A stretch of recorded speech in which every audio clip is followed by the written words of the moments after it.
Hello, everyone. Welcome to the MHP Show. I'm your host, Derek Vickers. And on the MHP Show, we talk about anything and everything that has to do with mobile home parks, operations, closing deals, putting deals under contract, the crazy things that happen in a mobile home park. We love to talk about that. And so today I have a special guest with us today. But first off, I wanted to talk and make sure everyone subscribes to the podcast. Give me a like, give me a comment. If you don't like it, give me a comment as well. I'd love to see that. If you have some ideas or things you'd like to hear us talk about, I would love to hear that too. And then also, I have my free webinar, the recording that you can go on and get. That's go.parkinvestingpro.com. Go.parkinvestingpro.com. It's about a 90-minute webinar where I talk about just the basics of mobile home park investing and the things that you need to know so you can confidently get an LOI together and send it to that seller that you've been talking to for a while. So check that out. You don't want to miss that. So my special guest today, and you may know him as the MHP Lawyer, Mr. Ferd Niemann. He's a MHP operator and owner. He's an attorney. He's all over LinkedIn. You see him all the time. He's got a great podcast. If you haven't listened to that, it's the Mobile Home Park Lawyer Podcast. And he also has another podcast that he's doing now, and I forget the name of it, Ferd, so you can mention it in a second, but he's talking about all different kinds of asset classes in that additional podcast that he does. So he is a very knowledgeable real estate investor, not just on the mobile home parks, but in other asset classes as well. So Ferd, welcome to the MHP Show. How's it going? Hey, thanks, Derek. Appreciate you having me on. Excited to do this. Yeah, MHP is my favorite. We do a little bit of other stuff. Our law firm does a lot of apartment storage, RV stuff as well, other business, restaurant. So that podcast is the Red Podcast, the Real Estate Diversification Podcast. And I've got 4 co-hosts on it. We've got 2 more lawyers starting this summer. So we'll have a couple more guys helping out on that. But yeah, the MHP Lawyer Podcast is my more fun podcast, if you will, because I really like MHP. Been doing it for part-time since 2014, more full-time since about 2018, and own and operate in 5 states in the Midwest, and got about 20 parks, bought about 1,500 sites, mostly by value-add infill parks, but done a little bit of everything in the space and some syndications, and obviously got through the dealer's license and selling homes and infilling homes and HUD sets and all the steps in between, and deal with a lot of zoning matters, and just day by day, something new always seems to come up. Yeah, for sure. So I remember I actually went back and re-listened to one of your podcasts with Andrew Keel, and I'd probably listened to this before, but I didn't actually know this. So you were actually on the government side before in a past life, if you will. So tell us a little bit about that. My friends at the local municipalities, I love you guys, by the way.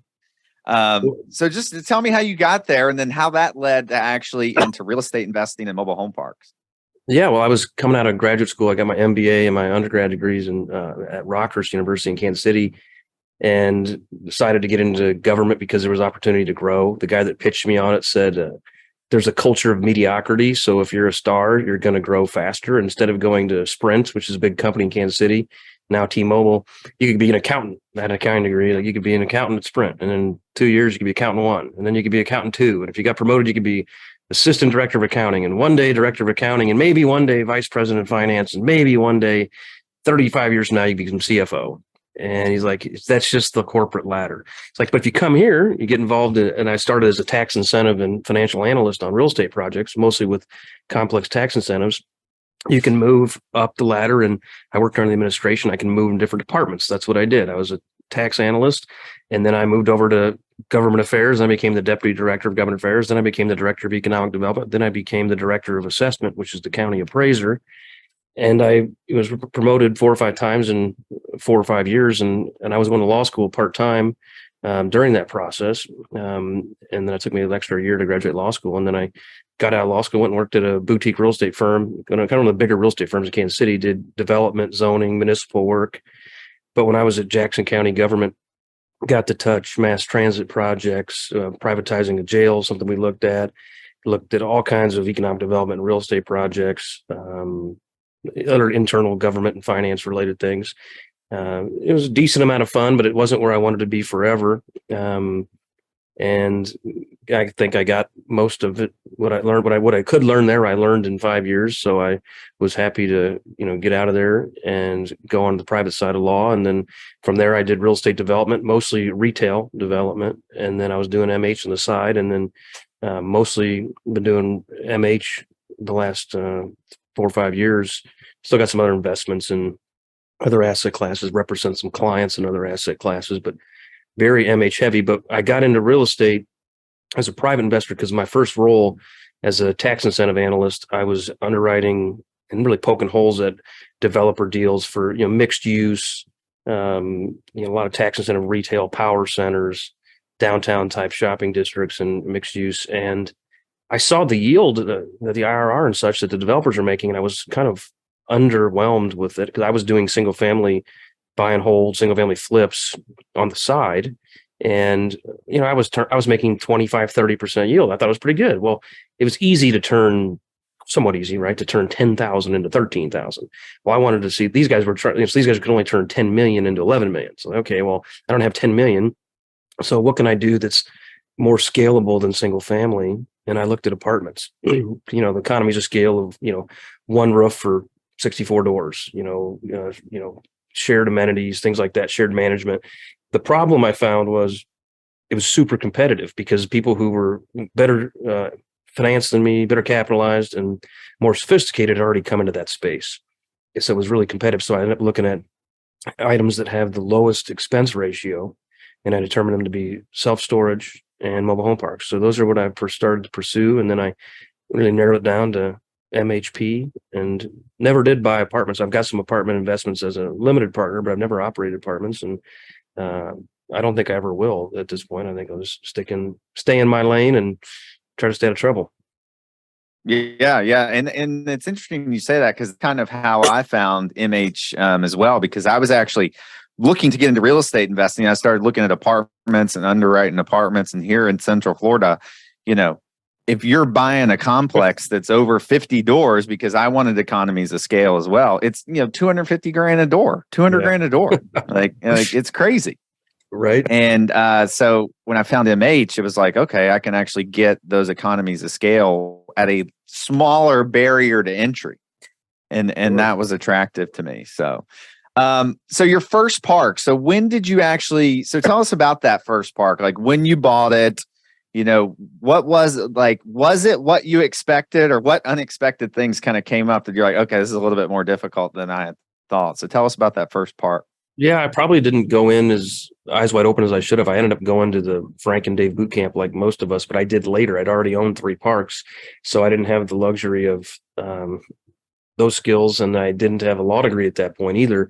I was still in law school, so I didn't even order a survey or a phase 1 of my first deal. And I cannot believe that today, but I didn't, right? I didn't know any better. So I should have known better, but I didn't, right? So my dad and I were flipping houses. My dad worked at a bank, and his bank got shut down or taken over by the FDIC. And it wasn't his fault. He was not in the banking division, but he was in the property services. But the bankers at the bank were making some inappropriate loans or reporting, and the bank got taken over. So all the managers and up, including my dad, got laid off. So all of a sudden, whoa, now he's mid-50s, got to find a new career. Well, let's just double down on some of this rental housing and double down on some of these flips, which I had a regular job at Jackson County. So my dad started looking for houses. I had kind of decided, let's start looking at MH. So my dad was looking at regular houses. He found a mobile home in this park, called the guy and said, "Is this home for sale? Can I buy it?" And the guy's like, "Sure." He goes, "You want to sell the park?" And the guy's like, "Okay." And it wasn't a mom and pa. He kind of operated like one, but he had 2 other successful businesses. And he really wasn't putting the time into this mobile home park. It was 54 spaces. There were about 46 or so occupied. He had sub-metered it, but kind of, and he used the brass meters, which broke more than the plastic meters. And he wasn't really doing it properly. The roads were crap. The houses were mostly crap. no real rules. His lease was garbage. So we ended up taking over. My dad did the laboring ore, and I was 4 hours away, and I did, more of the, at that point, my limited legal or due diligence skills, and I did financial stuff. And then I was kind of a consultant to him, and he did more of the day-to-day property management. And we didn't have other people's money. I didn't even know about syndication at the time. And we just did it, just the two of us, 50-50, and put in whatever money we had and renovated the houses, renovated a bunch of old houses, and brought in some 70s and 80s even, which probably wasn't the best idea, but that's what made economic sense at the time. And we filled it up. And then I wasn't planning on ever selling it because it was a nice park. It was in my hometown. But I went to the boot camp, and I already owned a park in small town Missouri and another small park in Illinois. This third park had a lagoon. At the boot camp, they scared me out of lagoons. So I came home and I listed that park for sale, and New York, Pennsylvania buyer came in and said, "We'll take it." And we want the big one too. Well, then they decided they didn't want the small one. So then I said, "Well, I'll sell the big one being 54, the small one being 18. And I said, "Here's my price." And at the time, it seemed like a great price. And this is, 20, I guess it would have been 2015, maybe 2016. Mm-hmm. And it was an 8 cap. I was like, I sold it at 8 cap. I felt like I hit the jackpot. In today's world, I wish I'd have sold it at 4 cap. But we sold it, took the money, and that gave us money to buy the next couple deals. So continued down that path, just my dad and me, and then eventually started doing some syndications and bringing on investors and so on. But that was the first park. We sub-metered it, fixed the roads, cut down trees, demoed some homes, renovated some homes, brought in some homes. We didn't have any real banking relationships so as far as the PEP or 21st Mortgage or Triad, so we had to sell them cash, or carry the paper, and that was the way we did it for that first part. Got it. And you said that you had a lagoon on one of those parks? Yep. Yes, I did. And what was that like to operate? Because I know with wastewater plants in Florida, I mean, the regulations and the freaking headache that you get from doing that. It depends on the time suck. Depends on the state and depends on the type of lagoon. This was a 3-stage lagoon. It just everything went down the toilet into this big lagoon, and then it went through a pipe to the smaller lagoon, and those were both full of liquids and solids. And then it went down another pipe to the third lagoon. The third lagoon was mostly dry, so it didn't really get much. So it was properly sized. We had an inspection once a year from the state. You had a 5-year renewal permit, and we had a monthly operator for $150 per month that tested it. So we ended up selling that park. I ended up managing it for the guys that bought it as part of the sale. And then at some point later, I told them I didn't want to do third-party management. So I told them they had to sell. But I was friends with them, and they were at this point, and they were invested in some other deals. So I said, take your time. And I said, sell or find another manager. They ended up listing it. They couldn't get it sold. They kept dropping the price. And at a certain point, I said, I'll buy it. And I ended up buying it back, and I still own that park. I still own that park today. Wow. So we've been managing it for 6 or 7 years, but only owned it about a third of that time. Yeah, right. And you said on your first deal too, no surveys, no phase one. So when you sold those, I'm assuming everything ended up checking out. Okay. I don't know if the next guys did a phase one, to be honest. Wow. So I don't know if they did or not. As far as the survey, I guess we had a boundary survey because there was an issue that came up. We had an old boundary survey that came up with title. I did not order a survey, and I now know a lot more about surveys than I did 10 years ago. And I'm not a big fan of boundary surveys. I now recommend at least getting the base Alta survey, if not Table A supplements. So if I was to do it again, I would have got a base Alta survey on that. Yeah. And that's that, it's important to get a survey, guys, to get a phase one when you're in due diligence on your mobile home park, because, there could be some environmental issues that come up in that phase one environmental that can cost hundreds of thousands, if not millions of dollars to fix if something is found. So it's very, very important to do that. So I wanted to go into talking about sort of the legal aspects of this business, because every state is different. Some states are more lenient than others. Florida has completely different mobile home park laws than many other states. And so just talk about that a little bit for new operators or even experienced operators. Like, what are some of the things that they need to make sure that they're paying attention to that maybe you weren't, or some you've heard because you work with a lot of people that maybe they're not paying attention to, that you're like, hey, I see people missing this all the time. Like, what are those couple things that you can tell our listeners here? Sure. I mean, different provisions in the contract are important as far as representations and warranties of the seller, that they survive closing, meaning that, if something comes up 6 months later, you can still go after the seller. If they didn't disclose, the city had given them a notice the road was going to be taken away or something like that. So contract representations, obviously in a contract, you want to have provisions that have your inspection period and your earnest money refundable, breach provisions against the seller, perhaps conditions precedent like a loan or an insurance policy, things like that can get you out of the deal last second. And then you got all your other standard docs. There are different provisions in bank docs like a guarantee or acceleration clauses. You've got closing documents like bill of sale, assignment of leases, things of that nature. Sometimes you want non-disclosures or privacy provisions, in particular around property tax appeals or property tax adjustments. But we review title work, look at a preliminary title commitment, look at easements, access to property. We look at a survey. I want to make sure there's not an easement in the wrong spot, a utility line in the wrong spot, the setbacks are appropriate, access, size, conformity. I'd say a lot of what we do at the law firm is zoning analysis. So, in the ideal zoning letter, let's say that first park was 54 pads and was 46 occupied. I would want a letter from the city that says, I have rights to use 54 pads. I have a right to put homes on the 8 vacant pads. I have right to put homes on the 46 pads that are occupied if they become vacant for any reason. I have no abandonment of any of the vacant lots. I can put homes of any size, of any age, with no perimeter or interior setbacks, excepting state fire code for interior setbacks. I want to say that I predate the code, or at least predate the code as it pertains to manufactured housing, and therefore I am either A, legal conforming, or B, legal non-conforming, i.e. grandfathered. And you don't want to run into something where you're C, illegal or unpermitted. So through that process, we'll kick out things like development fees, tap fees, transfer restrictions. If there's a permit, that's generally just city permit. You got to look, in particular, if you have private utilities, about Department of Natural Resources, other state permits. There's rarely county permits in a city. If you're in an unincorporated portion of county, sometimes are county permits. A lot of unincorporated counties are largely lawless. So zoning is a big piece of the legal analysis.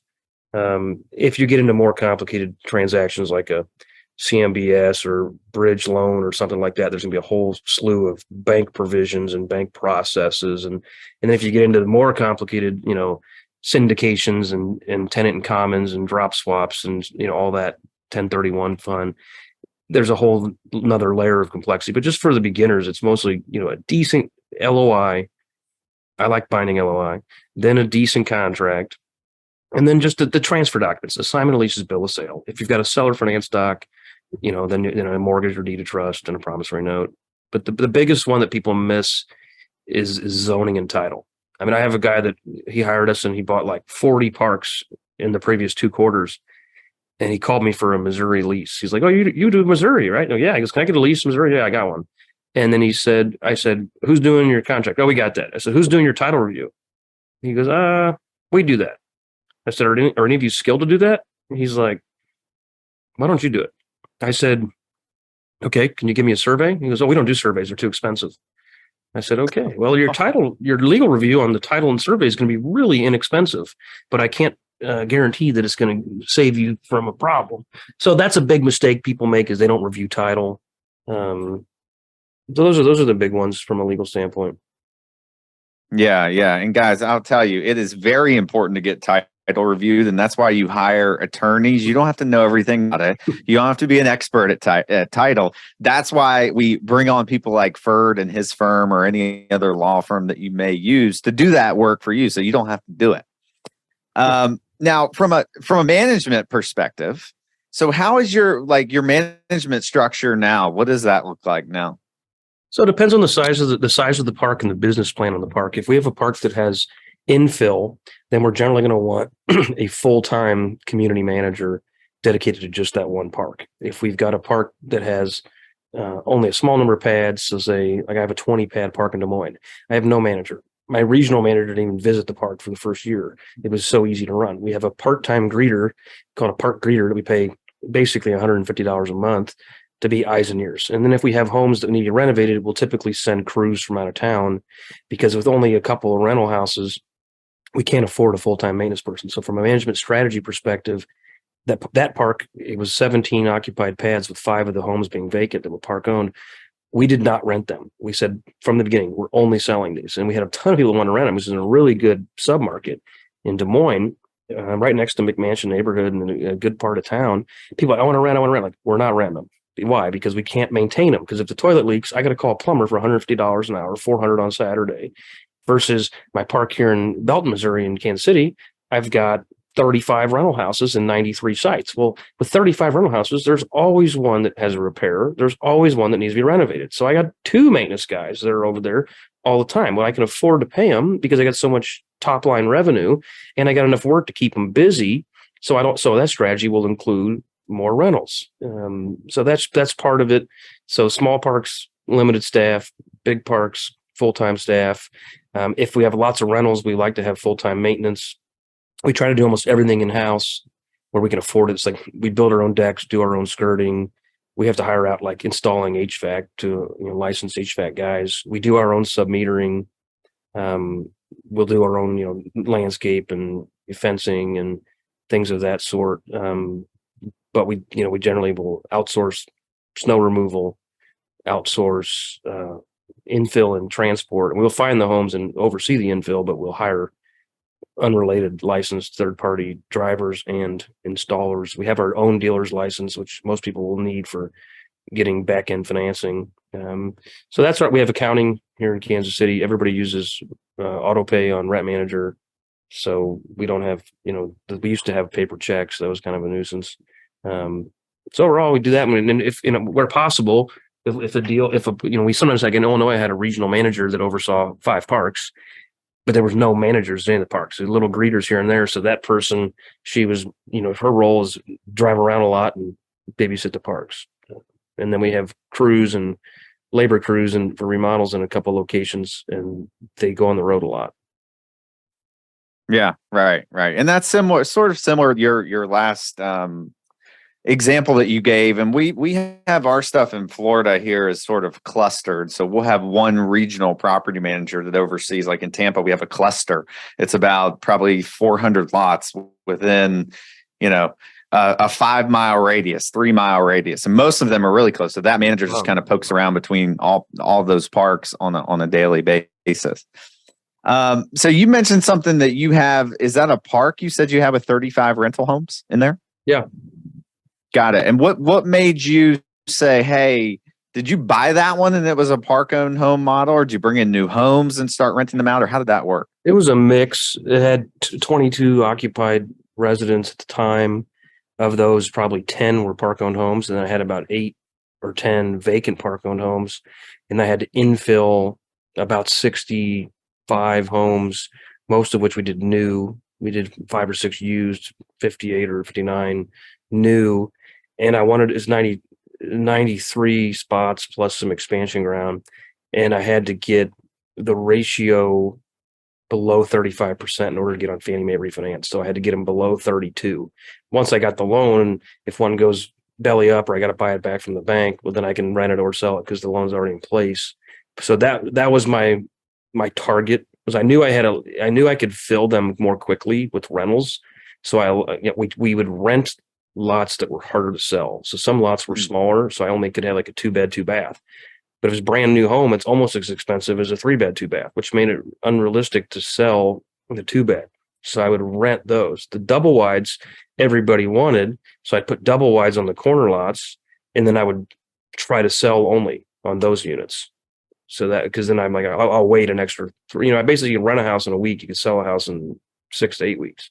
So I kind of I ordered from 10 different manufacturers and just did a different mix until I found out which ones that market really liked. And then the last 30 homes were the same, two or three different models. Right. And the only reason why I asked is because it's interesting, consensus around the industry is, you want to get to tenant-owned homes. But some of my thoughts I've been having lately is like, if you're in a market where the lot rent market is $250, but the rental market will pay $1,000 to rent a park-owned home.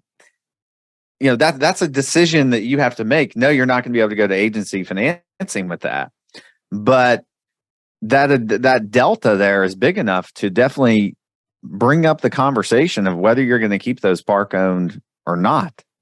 And so I know some guys that do only park-owned models. We've always turned them over to tenant-owned, but I'd love to get your.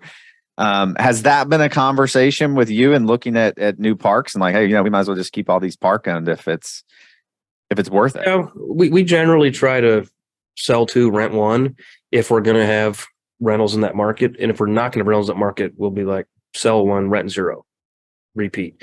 So. I don't love the park-owned home model, but if you're doing an infill where you've got to fill more than 20 or 30 homes, it's really hard to sell 30, 40, 50 homes quickly. So getting the occupancy, when we try to convert them later, so we still try to, some people just don't want to buy, and some of them can't buy right now, like relatively new to the market, or, young, doesn't have credit. Somebody's on a worker's visa. They only have a 1-year visa. They can't buy, but they want to rent, and they've got the visa 5 years in a row. They're probably going to stay here. So then we'll rent to them.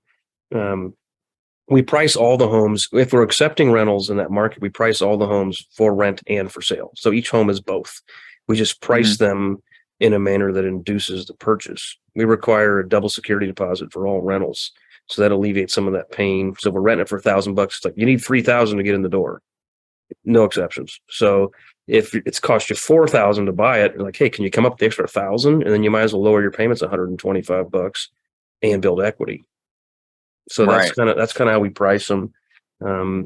Most people still want to rent, but if I'm going, it depends on the park. Again, some parks are never going to grow up and be agency finance because they don't have enough pad count. But for those that are 50 sites or greater, the goal would be get them on agency finance.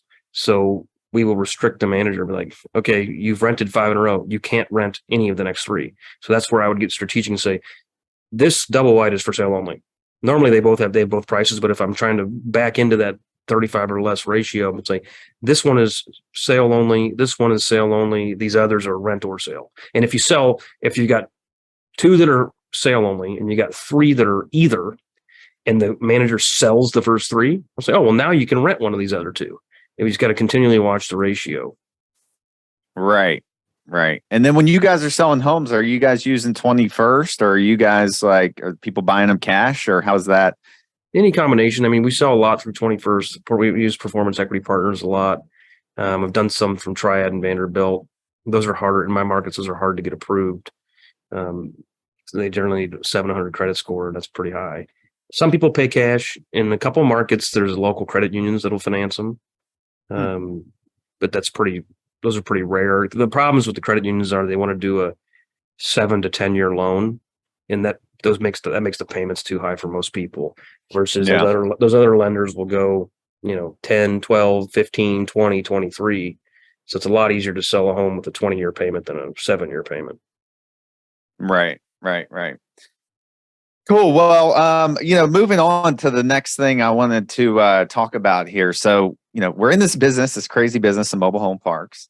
What are your, I guess, 1 or 2 craziest stories of things that you've seen happen, or things that have happened to you or one of your property managers in one of your parks?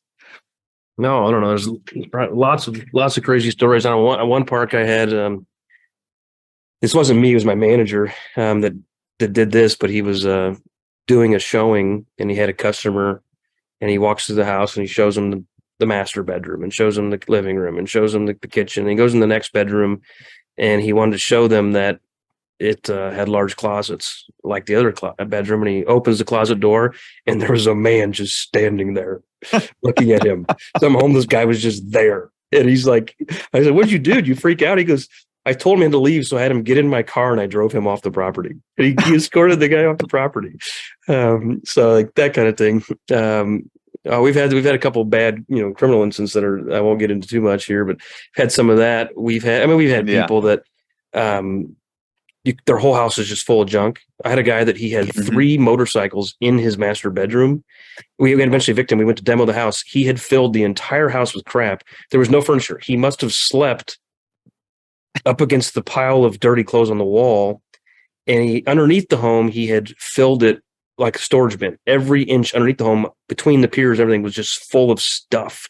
And there was a 5-gallon bucket from Home Depot. That was the only thing that didn't get thrown away in that entire house. I mean, it was just unreal. I had a park where I have these woodchucks that are like the world's largest woodchucks. They're like size of a small dog, and they were digging holes underneath the trailers, and they were causing some of the piers to collapse because they dig next to the piers.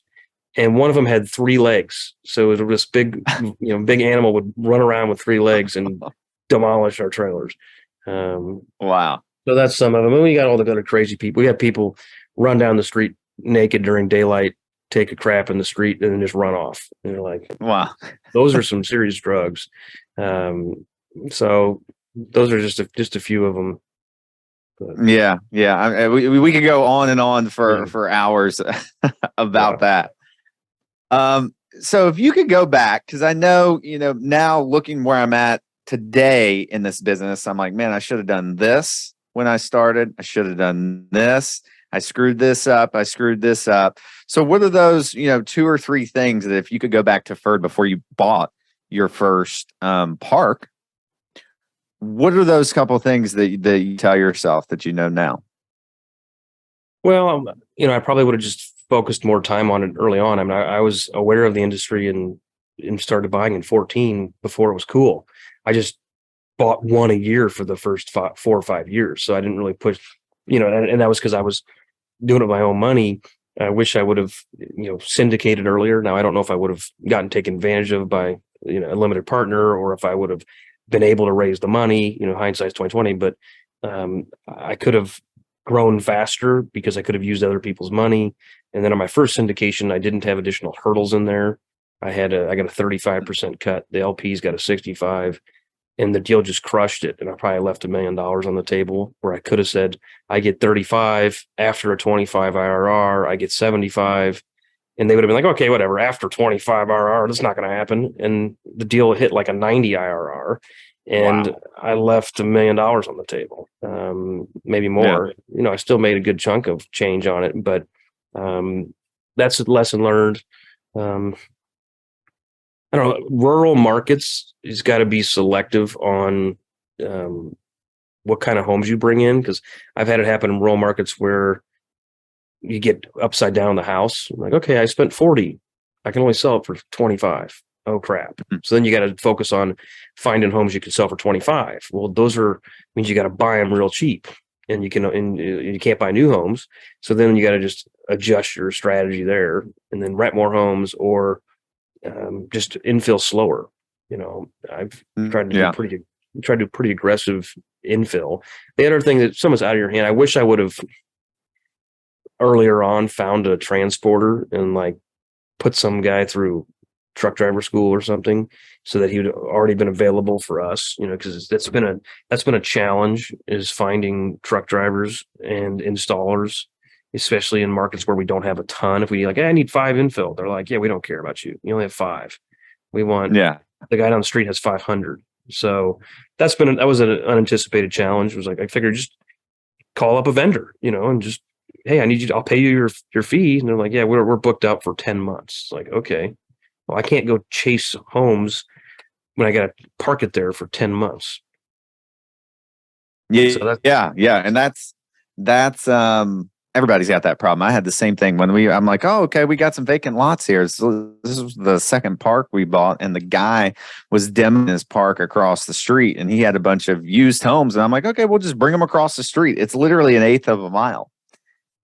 And we never even were able to get these homes because I couldn't find a mover. And the movers that were doing it, they're moving like this new stuff and this, these brand new Claytons and stuff. They don't want to come move this junk over because of, this, that, and the other thing. So I totally, it's not as easy. And I've talked to new operators. They send me deals and they're like, hey, I'm looking to buy in this deal. There's 20 vacant lots. I'm just going to bring in homes and set them up. And I'm like, dude, it's not that easy.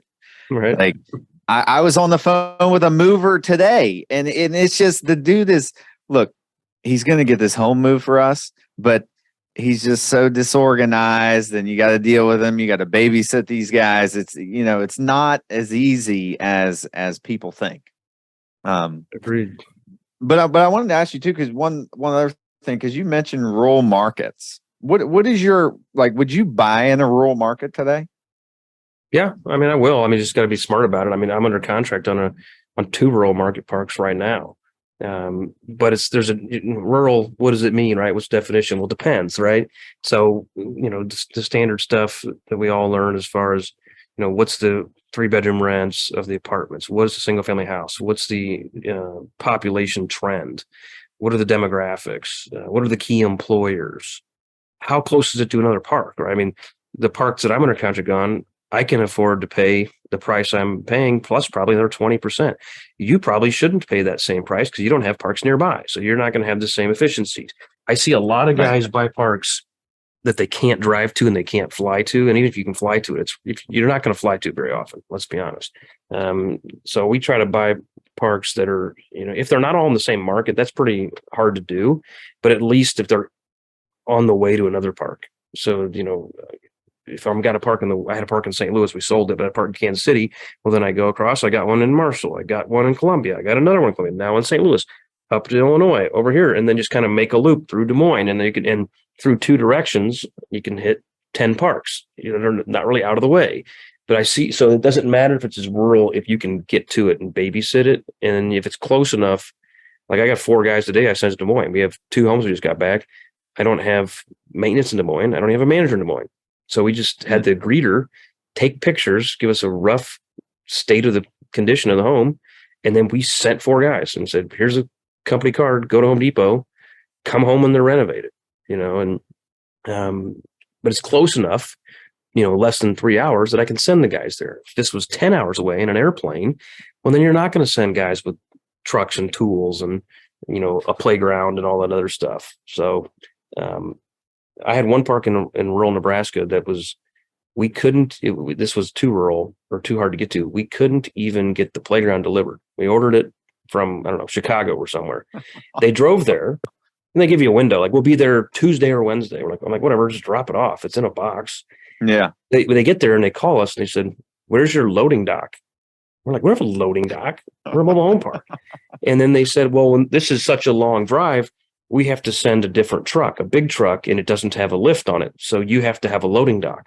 Like, clearly we didn't know that, or we wouldn't have arranged for this, or we would have said, meet us at the local hardware store, and we would have bribed them to let us use their dock for half an hour. But instead, they turned around and they drove 9 hours home, and we had no playground. So wow. When it's that rural, and we made the same mistake and another mistake in the same park, where we sent out our standard welcome letter and we said, hey, we're only doing ePay. So from now on, here's your PIN number for your tenant web portal. And if you want to go pay through cash pay, you can just go to the nearest Walmart, Price Chopper, Quick Trip, or Walgreens and pay. And the people called and said, we've never heard of most of those, but we don't have a Walmart within 3 hours. I'm like, oh. So I guess you guys can send a check still. I didn't think about that. So if it's that rural, it's a tough lift. But other smaller towns don't bug me as much because you can buy them for a better deal. It's all relative to price, right? I mean, I'd rather have a ribeye than a hot dog. But if the hot dog's $1 and ribeye's $1,000, I'll eat 3 hot dogs, right? Now, if you can buy a ribeye for 20 and a burger for 19, I'll probably go for the ribeye. So on these parks, if I can buy a rural park at a 12 cap, I'd rather have that than in a more metro area for a 5 cap, if I can still implement the business plan. Some parks are not worth a 50 cap. You just don't want to mess with them. But in some parks you can pay a premium for. So it's all relative to the business plan. Yeah. And I've bounced back and forth, and I've looked at some stuff that's a little more rural than we're used to, because most of our stuff is pretty urban. We've got some stuff around Ocala that's, it's still in Ocala, but it's a little bit out there. And I like the cash flow aspect of it. And then, where my mind is like, okay, if I want to get rid of this thing in 5 years, it's going to be a little harder to sell. Because if I've got something in Orlando, I'm going to sell it, like that typically. But I do think there's value in rural parks, and I'll probably just buy one day and figure it out, and I'll call Ferd and be like, okay, what do I do here? Because if you put something on Facebook Marketplace in Orlando, you get 300 messages in a day and a half. Wow. Yeah, you're not going to get that. You're not going to get that elsewhere. Yeah.